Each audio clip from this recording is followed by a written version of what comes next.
As a new watchmaker, once you learn how to clean and lubricate your movement, the next biggest challenge is always learning how to troubleshoot problems and understanding what the time grapher is really telling you. So today, we're going to troubleshoot a movement that's performing like this, analyze what we're seeing, and make the corrections so it performs like that.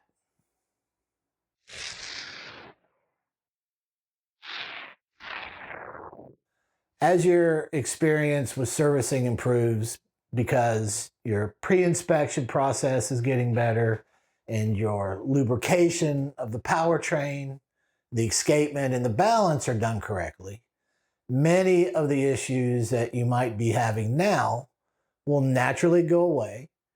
And in a perfect world, when faults or problems are identified in your pre-inspection and corrected, the only thing you'll need to do after your final cleaning is any final adjustments for regulation of the rate. Now, for our example today, I'm going to be looking at an ALLWYN 6319 that somebody sent me, which, if you're not familiar with it, is the Indian version of the Seiko 6319.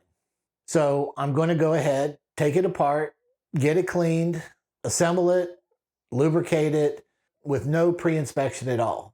I'm putting myself into the new watchmaker's shoes where maybe you haven't developed your inspection process yet, or maybe you don't even really know what to look for. Okay, so the parts have been cleaned, reassembled, and lubricated. So now let's get it on the time grapher and see what it really looks like. Now, normally after you finish your service, you want to give the movement at least 24 hours for everything to settle in before you really even start worrying about what the time grapher is saying. But here you can clearly see that there's at least one issue that should have been caught in the pre-inspection during a service. Now, when you're trying to troubleshoot something like this, there's one thing that you need to realize. There may be multiple issues going on with this movement, and you want to start by correcting one thing at a time, and you start with what's going to have the biggest impact first. You want to look at all the data from the time grapher so that you can make an educated decision on where the best place to start is, because every movement you work on is going to be different. Now, every watchmaker is going to have their own methods for approaching problems like this. So I'm just going to show you my thought process of how I do it, and hopefully it'll make sense for you. So looking at this, you can see that the rate is way off. We have a low amplitude and a very high beat error. And on top of that, our trace lines are all over the place, telling us that we have either an escapement or a balance problem. And on top of that, our rate and amplitude is jumping up and down all over the place. Naturally, you might look at that beat error and think, well, that's an easy one to fix, so let's just do that first. Or you might look at the amplitude and start taking everything apart and start inspecting the powertrain and the mainspring. But what we should do is look at all this information together. So first, low amplitude by itself does not create trace lines like this.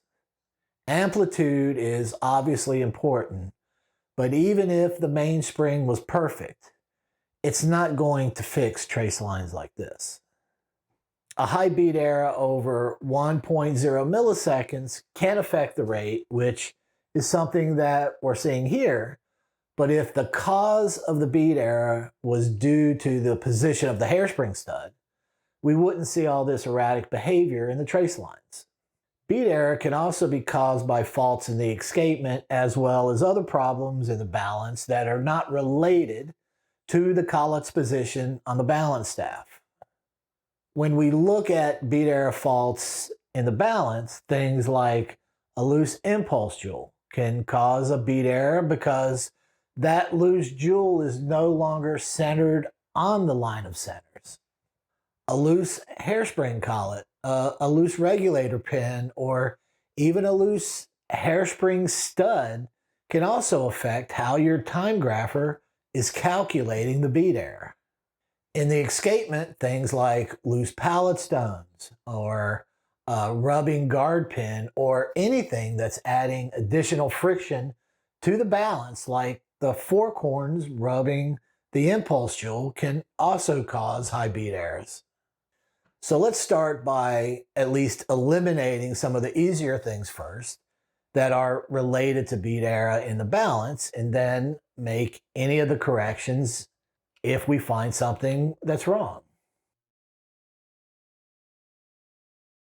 So with the balance removed, the first thing I want to check is to see if the balance stud screw is loose.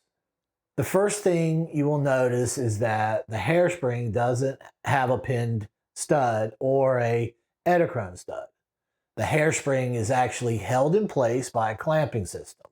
So taking my smallest screwdriver, I can check the screw and see that it's not loose at all, so there's no problem here. Now we can check to make sure that the regulator pins are not loose. So since I need to check the collet anyway, I'll go ahead and release the hairspring, making note of the location of the end of the spring, which, if you'll see, is right at the edge of the arm here. And then I can loosen the screw and gently move the hairspring out of the clamp. Now, with the hairspring out of the way, I can apply just a small amount of pressure to the pins, and I'm just looking for any obvious signs of looseness. Now, with the balance wheel and hairspring removed, we can check to make sure that the impulse pin is tight and straight in its slot, which it is. Now, it goes without saying that when you're doing any of these checks, you don't want to push too hard on anything, because what you don't want to do is create a problem that wasn't already there. Now, to hold the balance steady, I'm just using the same leather buff that you've seen me use to clean end stones and the lubrication videos I did. Okay, so that looks good. So let's check the collet to make sure that it's tight on the staff. All we're really looking for here is any obvious signs of movement caused by a light pressure, and everything looks good here as well. Now, with everything checked, I can reinstall the hairspring onto the cock, and the safest way that I have found to install these types of springs is to just get the spring started into the clamp and then just use the balance wheel to move the spring forward. You're a lot less likely to damage anything, and all I really need to do is to get it back to the point where it was before, so then I can just tighten the screw down. So before I put the balance back on the movement, I want to check for anything that's either bent or damaged on the fork. I want to make sure that the guard pin and the fork horns don't appear to be bent, damaged, or broken. Now, as I was talking about earlier, there are several things in the escapement that can affect the bead error if they're out of adjustment. The first is when the guard pin is making contact with the safety roller.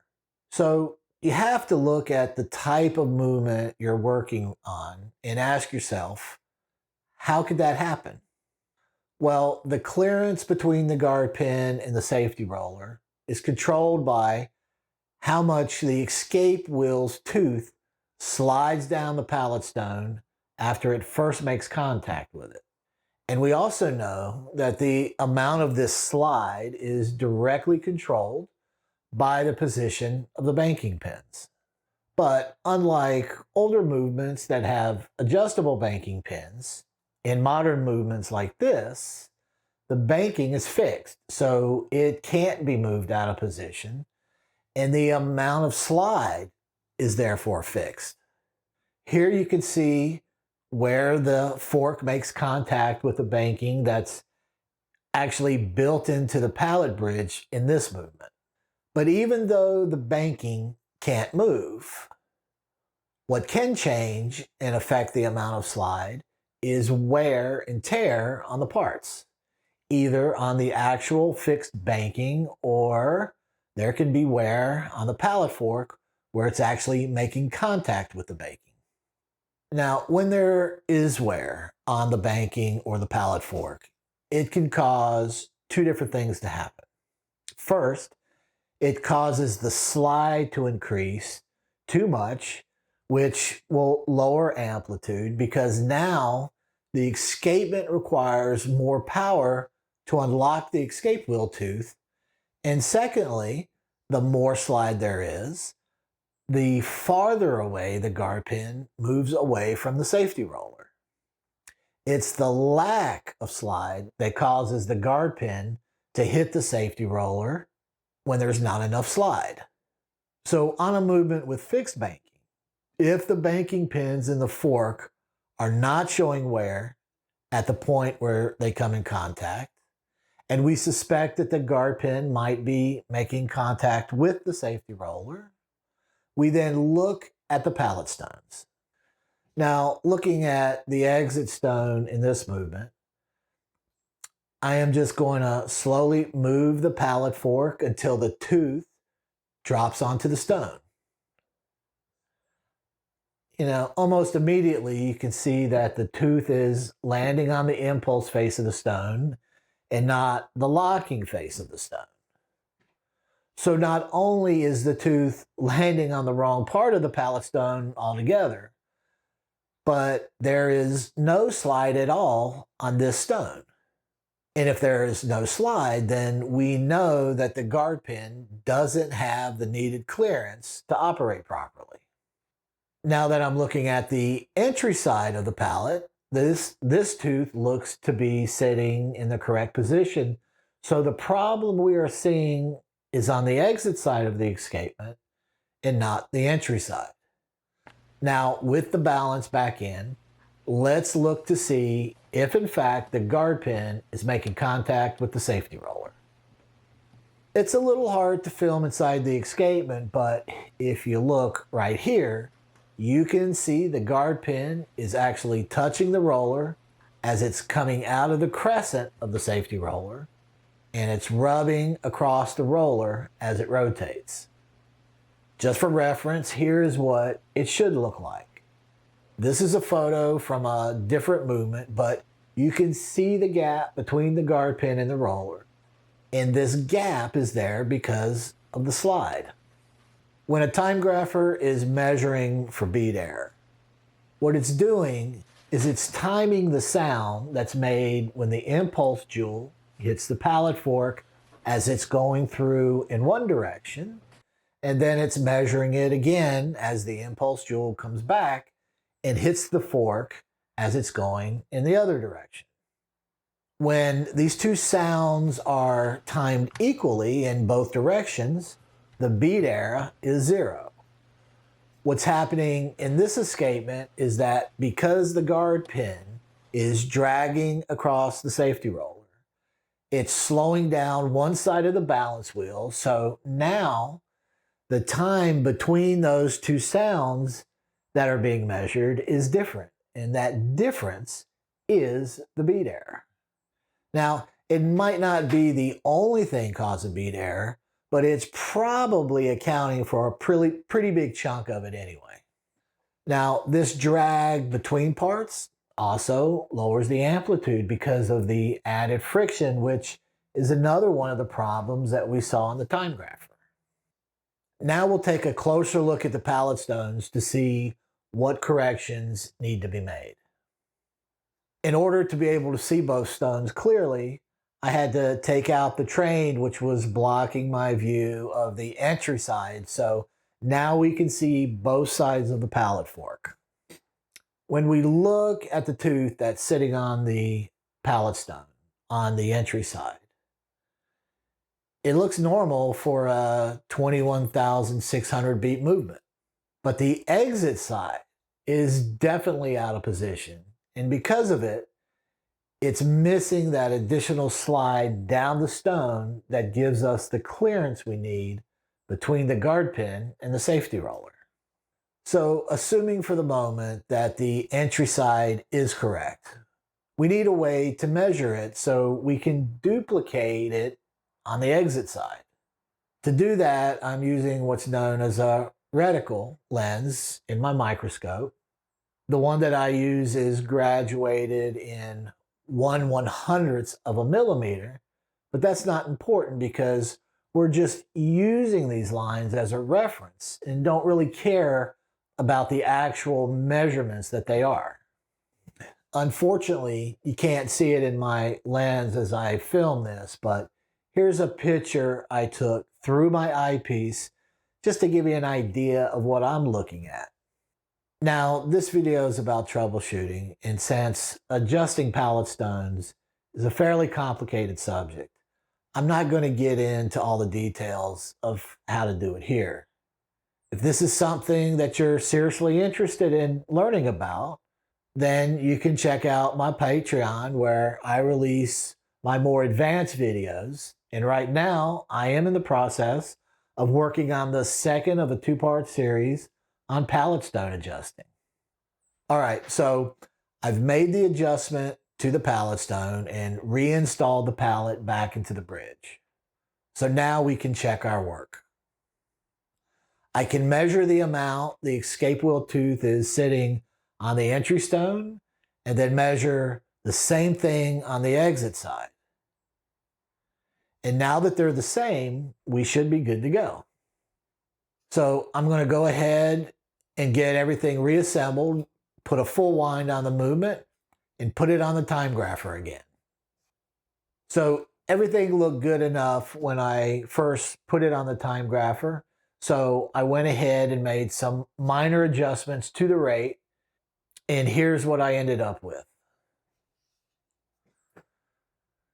Looking at the horizontal positions first, dial down is showing an amplitude at 245 degrees, which is lower than I like, but this movement still has the original mainspring in the barrel.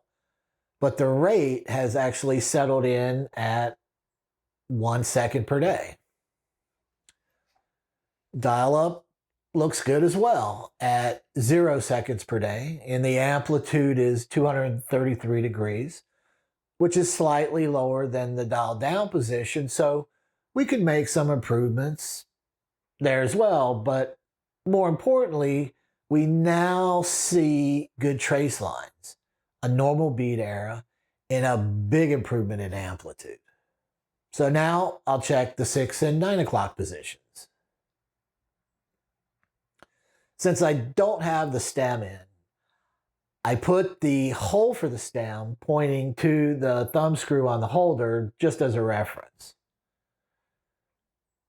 So now that it's settled in, you can see that the rate at the 6 o'clock up position is also at 0 seconds per day. So the final check on this movement will be the 9 o'clock position. Now, even though the rate is plus 13 seconds per day, overall this movement would keep decent time on the wrist. So there's really no reason to continue on to try to make this ugly duck more than it really is. So I'm going to call it good on this one. The better you understand how a movement functions, the easier and the more intuitive troubleshooting will be, and understanding the theories behind troubleshooting will make you a better watchmaker.